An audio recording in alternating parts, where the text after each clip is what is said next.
मैं विजय कुमार मिश्र, राजकीय inter college Chopra Rudraprayag. आज सारणिक के संबंध में आप लोगों को बताने जा रहा हूँ। तो सारणिक क्या होता है? युगपत समीकरणों को हल करने के लिए सारणिक का विकास किया गया। जैसे तुम्हारा a1x plus b1y equal to 0 है, a2x plus b2y equal to 0 है, तो यहाँ से जब सॉल्व करोगे तो a1x plus equal to b1y हो जाएगा, a2x equal to minus b2y हो जाएगा। सरल करोगे तो a1x बटे a2x equal to minus b1x बटे b2y, तो ये a1 बटे a2 इक्वल टू b1 बटे b2 होता है। और इसको सरल करोगे तो तुम्हारा आता है इस तरीके से a1 b2 minus a2 b1 equal to 0। इसी को अगर सारणिक रूप में लिखें तो a1 b1 और यहाँ a2 b2 इक्वल टू 0 ये भी हो सकता है। तो ये द्वितीय कोटि का सारणिक होता है। ऐसे तृतीय कोटि का सारणिक a1 a2 a3 b1 b2 b3 c1 c2 c3, इसमें 3 स्तंभ और 3 पंक्तियाँ हो गई। ये तृतीय कोटि की सारणिक हो गया है। इसी तृतीय कोटि के सारणिक में 3 स्तंभ होते हैं, 3 पंक्तियाँ होती हैं, सदैव याद रखना। क्षैतिज रेखाएं जो है पंक्ति होती हैं क्षैतिज वाली, और ऊर्ध्वाधर वाले जो है ऊर्ध्वाधर वाले क्या होंगे? जैसे क्षैतिज वाले ये तुम्हारा ये पंक्ति हैं ये, और ऊर्ध्वाधर वाले जैसे जैसे ये तुम्हारा ऊर्ध्वाधर वाले जो होंगे ये तुम्हारे जो है स्तंभ हैं। तो ये क्षैतिज और स्तंभ ये तुम्हारा ये रेखाएं हो गई पंक्ति, और ऊर्ध्वाधर हो गए स्तंभ।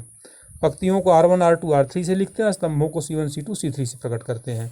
प्रत्येक सारणी में पंक्तियों की संख्या स्तंभों की संख्या बराबर होती है, विशेष बात है।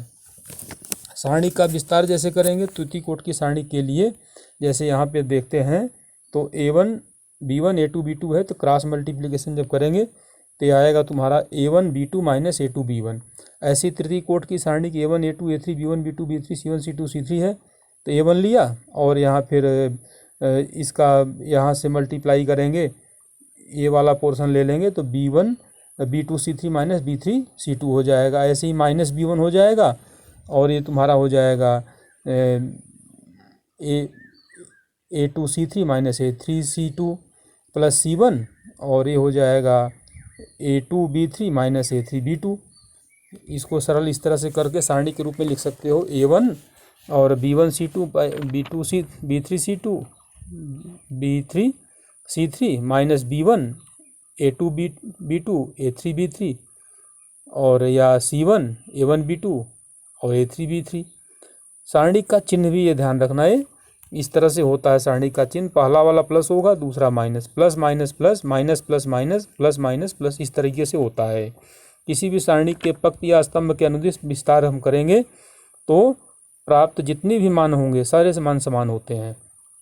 अब जैसे क्वेश्चन दिया है सारणी 1 3 4 1 2 का मान ज्ञात करो, सीधा सरल करो। 3 इंटू 2 माइनस 1 इंटू 4, तो 6 माइनस 4 यानी 2 हो जाता है। अगला तृतीय कोटि की सारणी है 4 0 2 1 5 माइनस 6 3 माइनस 2 8 का मान ज्ञात करो। प्रसार करिए, 4 का करो लो, और 5 इंटू 8 और माइनस 2 इंटू माइनस 6 हो गया ये।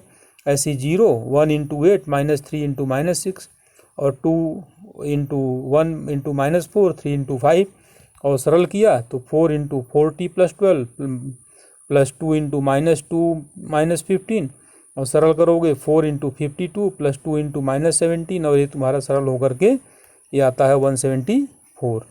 अगला है सारणी के गुणधर्म। इसमें महत्वपूर्ण गुणधर्म देखोगे, नंबर 1 है किसी सारणी की पंक्ति का या स्तंभ का प्रत्येक अवयव शून्य है तो उस सारणी का मान शून्य होगा।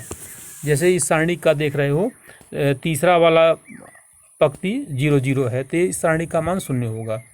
दूसरा है किसी सारणी की पंक्तियों को स्तंभों में, स्तंभों को पंक्तियों में परस्पर बदल दिया जाए तो सारणी का मान परिवर्तित नहीं होता है। जैसे a1 b1 c1 देख रहे हो पंक्ति है, a2 b2 c2 पंक्ति है, और तीसरी पंक्ति है a3 b3 c3, इसको हमने स्तंभ में बदल दिया तो इसकी पहली स्तंभ इसकी पहली पंक्ति हो गई।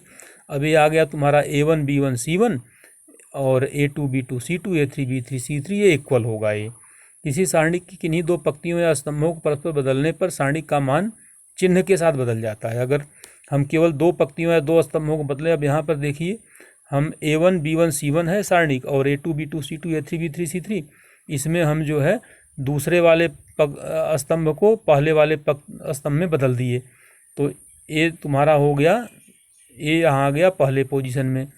तो a2 b2 c2 और a1 b1 c1 a3 b3 c3, ए ऋणात्मक चिन्ह के साथ बदल जाता है। किसी सारणी के किन्हीं दो पंक्तियों या स्तंभों के अवयव समान हो सारणी का मान शून्य होता है। दो पंक्ति या दो स्तंभ के अवयव समान होंगे तो उस सारणी का मान शून्य होगा। यहाँ पर देख रहे हो A1 A2 A3 और दूसरा स्तंभ भी है A1 A2 A3 B1 B2 B3, तो इस तरह से इस सारणी का मान शून्य होगा। ये इसके दो स्तंभ सेम हैं। किसी सारणी के किसी पंक्ति या स्तंभ में से किसी संख्या से गुणा कर दिया जाए तो उस सारणी के मान में भी उस संख्या से गुणा हो जाता है। जैसे यहाँ पर पहले पंक्ति में K से हमने गुणा कर दिया तो KA1 KA2 KA3 और B1 B2 B3 C1 C2 C3, तो K से सब में गुणा हो जाएगा। KA1 B1 A1 A2 A3 B1 B2 B3 C1 C2 C3 हो जाएगा। अगला है किसी सारणी की किन्हीं दो पंक्ति या स्तंभ का प्रत्येक अवयव दो या दो से अधिक पदों का योगफल है तो सारणी को उसी क्रम के दो या दो से अधिक सारणी के योग के रूप में हम प्रकट कर सकते हैं। जैसे यहाँ पे देख रहे हैं A1 plus B1 A2 plus B2 A3 plus B3 A1 C1 C2 C3 D1 D2 D3 है, तो इसको हम इस तरह से लिख सकते हैं A1 A2 A3 C1 C2 C3 D1 D2 D3 plus B1 B2 B3 C1 C2 C3 D1 D2 D3। अगला है किसी सारणी की किसी पंक्ति या स्तंभ के सभी अवयव किसी अचर से गुणा कर दें करके अन्य पंक्ति या स्तंभ के संगत अवयव में जोड़ या घटा दिया जाए तो सारणी का मान अपरिवर्तित रहता है।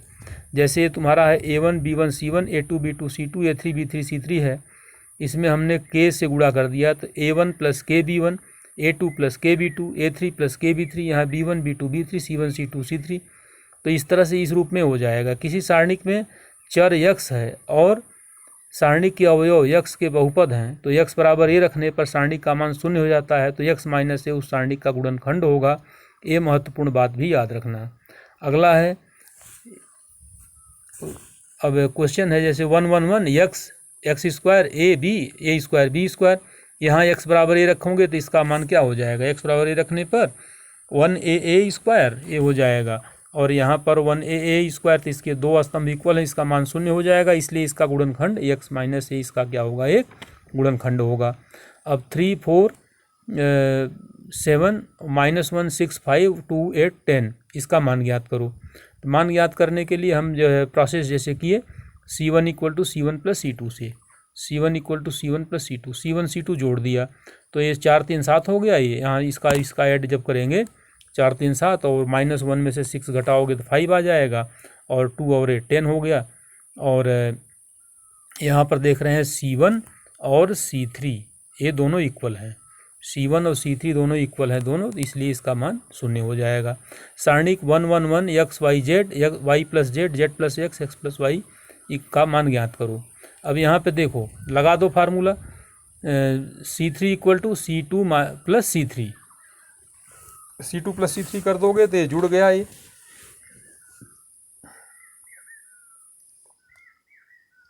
जुड़ जाएगा ये, तो ये x + y + z और तीसरे का स्तंभ में x + y + z x + y + z x + y + z, तो यहाँ पे इसको कॉमन ले लीजिए x + y + z, तो ये हो गया 1 1 1 x y z 1 1 1, यहाँ दो स्तंभ C1 C3 के इक्वल हो गया तो ये तुम्हारा सारणी का मान शून्य हो जाएगा और ये इस तरह से 0 प्रूव हो जाता है। सिद्ध करो 1 1 1 x y z x square y square z square = x - y y - z z - x। तो यहाँ पर लीजिए लेफ्ट हैंड साइड ले लिया 1 1 x y z x square y square z square. अब यहाँ पे घटाओ C1 = C1 - C2 और C2 = C2 - C3 ये लगाओ तो C1 = क्या होगा, अब 1 में से 1 माइनस किया 0 आया, x - y और x स्क्वायर - y स्क्वायर यहाँ 0 y - z square - z square. अब यहाँ से फैक्टर करके कॉमन ले लो तो x - y y - z common ले लिया, ये हो गया 0 1 x + y 0 1 ये y + z 1 z 0 स्क्वायर, यानी x - y y - z और हुआ 0 0 या x - z और 0 1 y + z 1 z z square. और इसका फिर प्रसार कर दो, प्रसार कर दोगे तो x - y y - z और ये लास्ट वाले में z - x आ जाता है। इस तरह से सिद्ध हो जाता है। अगला बेटे आज के डेट में जो हमने बनाया है मैटर, बीच में स्वास्थ्य थोड़ा गड़बड़ होने के नाते तो सेकंड पार्ट जो है आज तुम्हारे सामने ये भी बना करके दिखाने जा रहा हूँ। तो इसको भी, इसके वीडियो को भी देखिएगा, इसी के साथ इसी के क्रम में है। जैसे ए सिद्ध करो A B C A square B square C square B plus C plus A plus B equal to A minus B minus C minus A plus B plus C. तो ए बी सी, अब यहाँ पे ले लीजिए R1 equal to R1 plus R3। तो इसको add करेंगे R1 plus R3, तो ए प्लस बी प्लस सी हो गया, और A plus B plus C A plus B plus C A plus B plus C common ले लीजिए। कॉमन ले लेंगे तो आपका ये हो जाएगा क्या, A plus B plus C common 1 1 1 A square C square B plus C plus A plus B plus C common ले लिया। अब यहाँ पे घटाओगे C1 equal to C2 minus C2 equal to C2 minus C3। तो यहाँ से घटाओगे तो यहाँ 1 माइनस 1 जीरो हो गया, A square minus B square, यहाँ बी माइनस है, यहाँ zero, B square minus C square सी माइनस बी ए प्लस बी।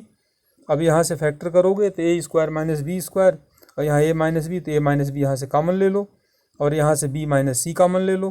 तो ए माइनस बी माइनस सी कॉमन ले लिया, तुम्हारा ए आ गया question, A plus C A minus B minus सी, और 0 0 1 ए plus B plus C square minus one ए plus B. और सरल करोगे जब इसको तो तुम्हारा ए प्लस बी प्लस सी माइनस वन, और सिंप्लीफाइड करने पर सी माइनस ए आता है। तो ए minus B minus C minus ए और ए प्लस बी, इस तरह से सिद्ध हो जाता है। अगला क्वेश्चन है, सिद्ध करो A B C A C A B equal to 3ABC minus A cube minus B cube minus C cube. Left hand side से ले लीजिए ए B C A C A B, और यहाँ C1 equal to C1 plus C2 plus C3 कर दो। C1 plus C2 plus C3 करोगे तो A plus B plus C A plus B plus C A plus B plus सी, यहाँ B C A C A B, और ये आया तुम्हारा 1 1 1 B C A C A B, और यहाँ A plus B plus C common लिया। तो अब R1 equal to R1 minus R2 equal to R2 minus R3 से। तो यहाँ पहले वाले में 0 हो गया, बी माइनस सी माइनस ए, दूसरे वाले में 0 सी माइनस ए और ए माइनस बी। तो इस तरह से अब यहाँ पे तुम्हारा ये प्रसार हो गया, और इसको सरल कर दो। सरल कर दोगे तो A plus B plus C और A 1 B minus C minus A C minus A minus B, सरल कर दोगे। सरल करोगे तो क्या आया, A plus B plus C और A B minus C A minus B C minus A, सरल करते गए, और A B minus B square minus A C plus B C minus C square minus A square और plus 2AC, और simplified किया A B plus B C plus A C minus A square minus B square minus C square, और इसको और simplified कर दिए तो हो गया A square plus B square plus C square minus A B minus B C minus, ये minus common ले लो, और A plus B plus C into A square plus B square plus C square minus A B minus B C minus C, ये क्या हो जाएगा, ये हो जाएगा A cube plus B cube plus C cube minus 3ABC, और चिन्ह लगा दो तो आ गया 3AB minus A cube minus B cube minus C cube equal to right hand side. अगला क्वेश्चन, सिद्ध कीजिए minus A square A B A C B A minus B square B C C A C B C square equal to 4A square B square C square. Left hand side ले लोगे यहाँ पे, तो ये हो गया तुम्हारा A square minus A square A B A C B A minus B square B C C A C B C square. अब यहाँ पे R2 R3 से ए बी सी कॉमन ले लो, R2 और R3 से ए बी सी, R1 R2 R3 से, R1 से ए common लो, R2 से बी कॉमन लो, R3 से सी कॉमन लो। तो ए बी सी कॉमन लिया तो हो गया तुम्हारा minus A B C A minus B C A B C, और फिर C1 C2 C3 से C1 C2 C3 से ए बी सी कॉमन लो, ए C1 से ए कॉमन लो, C2 से बी और C3 से सी। तो तुम्हारा यहाँ हो गया A square B square C square, ये हो गया माइनस 1 1 1 और 1 माइनस 1 1 1 1 माइनस 1, और इसको सरल कर दो। अब फिर इसके बाद R1 equal to R1 plus R2 से, ये तुम्हारा हो गया पहले वाले में 0, दूसरे में 0 0 0 2, और ये 1 माइनस 1 1 1 1 माइनस 1, तो ये सिंप्लीफाइड करने पर तुम्हारा 4A square B square C square आता है।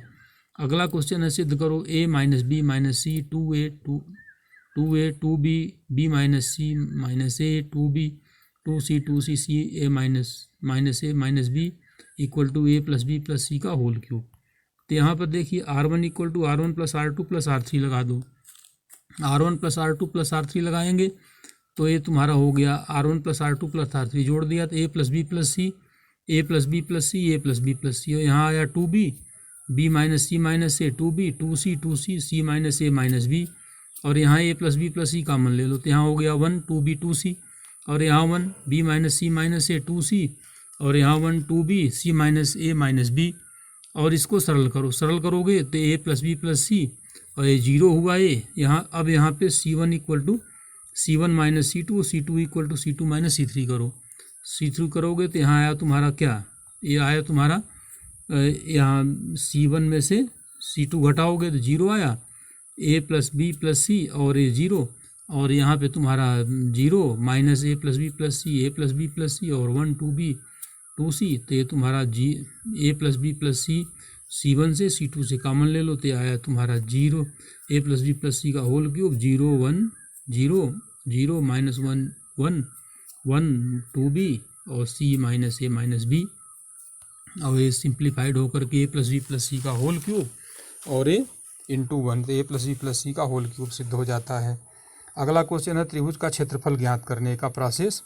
तो यदि कोई त्रिभुज जिसके शीर्ष A हो गया x1 y1, B हो गया x2 y2, C हो गया x3 y3, तो इसका क्षेत्रफल निकालने का फार्मूला होता है एरिया इक्वल त्रिभुज का क्षेत्रफल बराबर 1/2 x1 x2 x3 y1 y2 y3 1 1 1।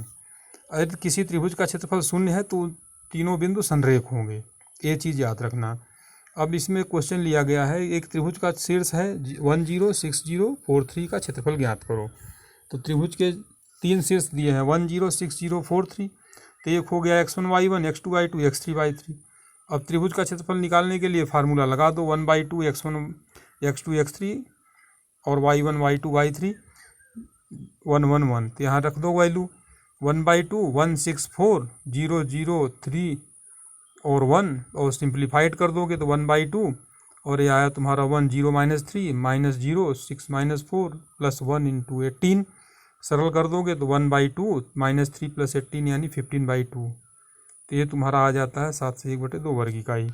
अगला क्वेश्चन है किसी त्रिभुज का क्षेत्रफल 4 वर्ग इकाई है तथा शीर्ष बिंदु K0 और 4 0 0 2 है, तो K का मान ज्ञात करो। दिया हुआ है त्रिभुज का शीर्ष K0 4 0 0 2 है, x1 y1 x2 y2 x3 y3, त्रिभुज का क्षेत्रफल है 4 वर्ग इकाई। अब त्रिभुज का क्षेत्रफल ज्ञात करना है। त्रिभुज का क्षेत्रफल बराबर 1/2 x1 x2 x3 y1 y2 y3 1 1, तो यहाँ पे 1/2। अब मान रख दो इसका K0 1 4 0 1 और 0 2 1, सरल कर दोगे तो ये आ गया तुम्हारा +- 4 = 1/2 K0 - 2 और +18, सरल कर। अब यहाँ पर देखो प्लस तो माइनस दोनों चिन्ह लिया जाता है, क्योंकि त्रिभुज का क्षेत्रफल जब डिटरमिनेंट से निकालोगे सारणी का मान ऋणात्मक भी हो सकता है धनात्मक भी हो सकता है, इसलिए यहाँ पर धन और ऋण दोनों चिन्ह लिया जाएगा। तो जब धनात्मक चिन्ह लोगे तो 8 बराबर हो जाएगा क्या -2K + 8 या K = 0, और ऋणात्मक चिन्ह लोगे तो -4 = 1/2 2K - +8, तो तुम्हारा -8 = ये तुम्हारा आ जाएगा 2K + 8 यानी 2K = -16 या K = -8। थैंक्स बेटे। अगला टॉपिक जो है उपसारणिक और सहखंड का आएगा कल के डेट में, अवश्य देखिएगा। लाइक शेयर और सब्सक्राइब अवश्य कीजिए।